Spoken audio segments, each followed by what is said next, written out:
और वक्त हो गया स्पेशल रिपोर्ट का। राम मंदिर चढ़ावा चोरी मामले में विपक्ष की मोर्चेबंदी बढ़ती ही जा रही है। समाजवादी पार्टी और आम आदमी पार्टी के बाद अब कांग्रेस ने भी सत्ताधारी बीजेपी पर सवालों की बौछार कर दी। कांग्रेस ने सवाल दागा है कि राम के नाम पर वोट लेने वालों ने भगवान राम को ही लूट लिया। करोड़ों गरीब लोगों की आस्था पर डाका डाल दिया गया। कांग्रेस ने एफआईआर और गिरफ्तारी को भी लीपापोती बताया। दलील ये कि बड़ी मछलियों को बचाने के लिए छोटे मोटे लोगों को गिरफ्तार किया जा रहा है। उधर आम आदमी पार्टी के संयोजक अरविंद केजरीवाल ने कहा कि चंदा चोर राक्षस हैं और ऐसे लोगों को सरेआम फांसी दी जानी चाहिए। पिछले चुनाव में नारा था कि जो राम को लाए हैं उन्हें आप सत्ता में लाइए, तो अब जिन्होंने राम को लूटा है उनकी क्या सजा है? राम मंदिर चढ़ावा चोरी मामले में एफआईआर दर्ज होते ही कांग्रेस ने सत्ता के सामने सवालों के शूल बरसा दी। सवाल ये कि जो राम मंदिर का चढ़ावा लूट सकते हैं वो और क्या नहीं कर सकते। जिन्होंने गरीबों की आस्था को हजम कर लिया वो किसे हजम नहीं कर जाएंगे। छोटी मछलियों पर कार्रवाई का दिखावा कर क्या ये बड़ी मछलियों और मगरमच्छों को बचाएंगे? यहां तक कि विदेशों से फोन आ रहे हैं, जो भारतीय है वहां, वो तक करेंगे भाई क्या हुआ, कमाल हो गया, गजब हो गया। अगर राम मंदिर का चंदा और चढ़ावा लूट लिया तो लोग क्या करेंगे? फिर रह क्या गया, बचा क्या है? कहां गई हमारी नैतिकता, कहां गए हमारे सिद्धांत? गांव गांव से चंदा इकट्ठा हुआ, गरीबों ने चंदा दिया, 100 रुपए, 50 रुपए, 10 रुपए भगवान राम की भक्ति के लिए, उनकी श्रद्धा के लिए लोगों ने दिए थे। उस पैसे को आपने गायब कर दिया, उस पैसे को आपने लूट लिया, उस पैसे का हिसाब किताब सब गायब है। और अब गिरफ्तारियां हो रही, एफआईआर हो रही, तो एफआईआर किस पे हो रही है? छोटे छोटे लोगों पे। तो आप क्या अंदाजा लगा सकते हैं कि हजारों करोड़ की लूट ये लोग खाली अकेले कर सकते हैं? किसी की तो जिम्मेदारी ऊपर से बनती है ना। कांग्रेस की दलील है कि उसने एफआईआर दर्ज होने तक इस मामले में कोई आधिकारिक बयान नहीं दिया, क्योंकि वो धर्म और आस्था के नाम पर राजनीति नहीं करना चाहती। लेकिन जैसे ही एफआईआर दर्ज हुई, कांग्रेस ने मोर्चा खोल दिया इस सवाल के साथ कि करोड़ों लोगों की आस्था की लूट क्या वही छोटे मोटे लोग कर रहे थे जिन्हें गिरफ्तार किया गया, या फिर ये बड़े ओहदों पर बैठे लोगों को बचाने की कवायद भर है? दसियों सालों से जो ज्वेलरी, जो आभूषण, जो जेवर आ रहे थे, उनकी कोई रिकॉर्ड ही नहीं बना है।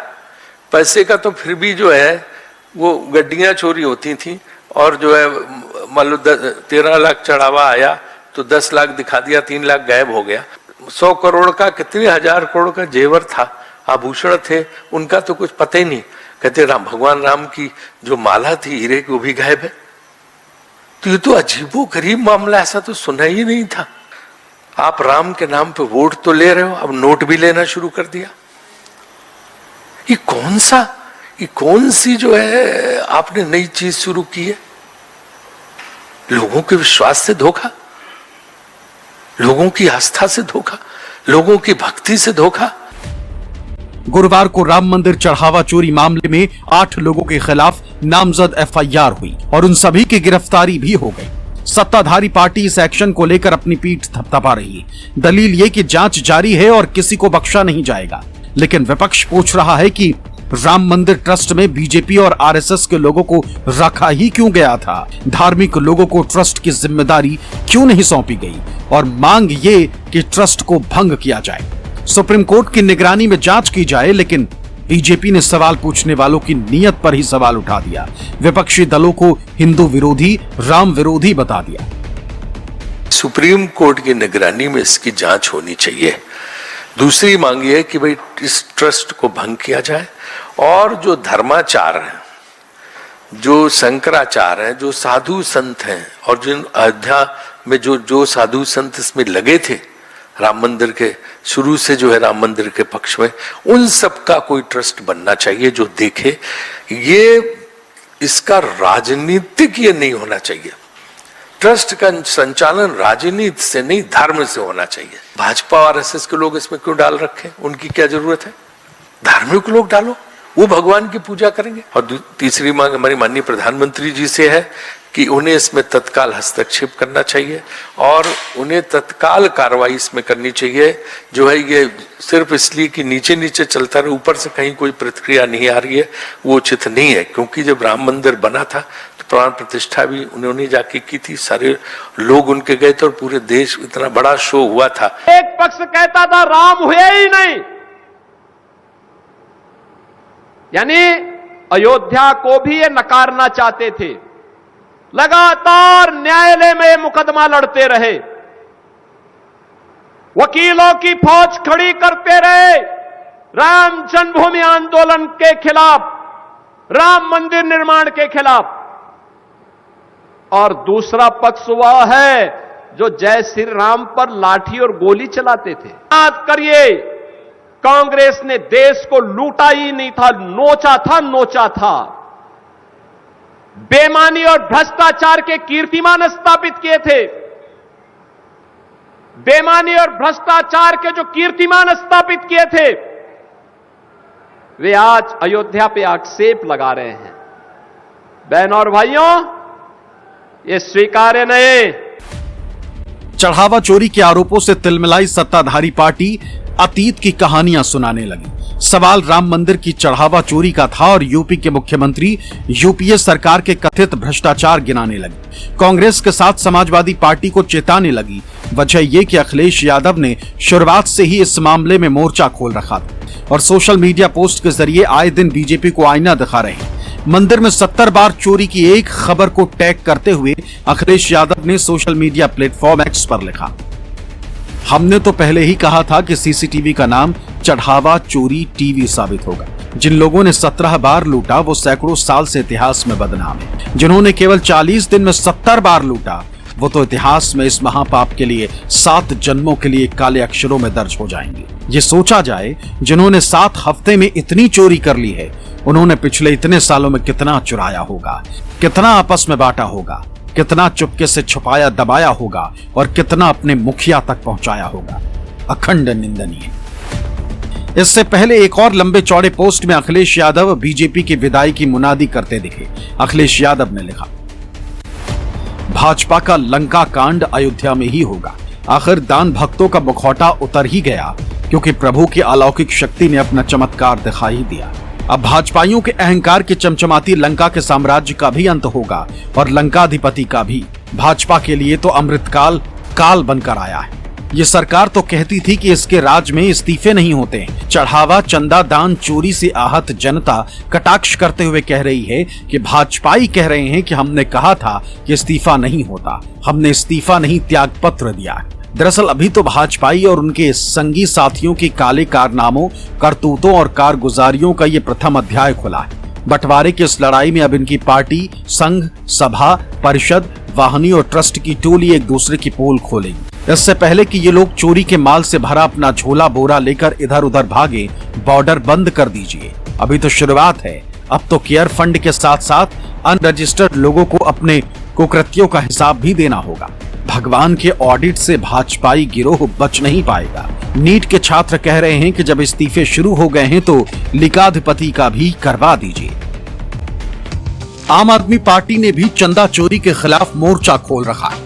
पार्टी के संयोजक अरविंद केजरीवाल जैसे ही अयोध्या पहुंचे, यूपी के सीएम योगी आदित्यनाथ ने उनके खिलाफ मोर्चा खोल दिया। इल्जाम ये कि केजरीवाल ने दिल्ली को बर्बाद कर दिया, लेकिन चंदा चोरों को राक्षस बताते हुए केजरीवाल ने इनके लिए फांसी की मांग की तो लगे हाथ ये भी कह दिया कि जो लोग राम मंदिर का चढ़ावा चोरी कर रहे हैं वो लोग आपकी कुर्सी भी खिसकाने में लगे। दिल्ली से भी एक सज्जन वहां आए हैं आज, और मैं उनसे भी कहना चाहूंगा कि दिल्ली की जनता ने उन्हें 15 वर्ष तक अवसर दिया, लेकिन दिल्ली को उन्होंने बर्बादी के सिवाय कुछ नहीं दिया, भ्रष्टाचार के सिवाय कुछ नहीं दिया। आज मैं उनसे पूछना चाहूंगा, अयोध्या कोई डबल इंजन सरकार ने 9 वर्ष में जो सजाया है, जो संवारा है, देखिए इस मॉडल को और फिर अपने कारनामों पर पश्चाताप करो कि अगर यही न्याय जो अयोध्या के साथ डबल इंजन की बीजेपी की सरकार ने किया है, अगर यही न्याय आम आदमी पार्टी दिल्ली के साथ करती, दिल्ली भी ऐसी ही चमकती जैसे आज अयोध्या धाम चमक रहा है। और मैं लोगों को कहना चाहता हूं, जो राम के नहीं हुए वो आपके क्या होंगे? जिन्होंने भगवान राम को लूट लिया वो आपके क्या होंगे? कुछ अंधभक्तों को लगता था कि ये लोग बड़े ईमानदार हैं, कुछ अंधभक्तों को इनकी ईमानदारी पे बड़ा भरोसा था। वो अंधभक्त जान लें, जिन्होंने राम को नहीं छोड़ा वो राष्ट्र को क्या छोड़ेंगे। तो मैं पूरे देश से अपील करना चाहता हूं, सब लोगों को ये धर्म युद्ध है, सब लोगों को उठना पड़ेगा, सब लोगों को खड़ा होना पड़ेगा और सब लोगों को ये धर्म युद्ध की लड़ाई लड़नी पड़ेगी। आज मैं तो कसम खा के आया हूं भगवान राम के मंदिर में कि जब तक इन राक्षसों को फांसी पे नहीं चढ़वा दूंगा, मैं चैन की सांस नहीं लूंगा। केजरीवाल से पहले आम आदमी पार्टी के सांसद संजय सिंह ने भी एसआईटी को कथित घोटाले से जुड़े सबूत दिए थे और योगी आदित्यनाथ को ये बात गवारा नहीं हुई। उसकी सीसीटीवी फुटेज थी, सारी जानकारी थी, पैसे की बरामदगी हो चुकी थी, तो इन्हीं लोगों के खिलाफ एफआईआर पहले क्यों नहीं हुई? आज इसलिए हुई कि चंपत राय सैकड़ों करोड़ के घोटाले में फंस रहा था। आज इसलिए हुई कि मेरे द्वारा दिए गए जमीन के कागजात में ऐसे साक्ष्य हैं जिससे इन लोगों का बचना मुश्किल है। तो ये कोई छोटा मामला नहीं है, कोई सामान्य मामला नहीं है। आज जो एक रस्म अदायगी के लिए ट्रस्ट ने, ध्यान भटकाने के लिए ट्रस्ट ने एफआईआर दर्ज कराई है, इसके ऊपर बिल्कुल मत जाइएगा।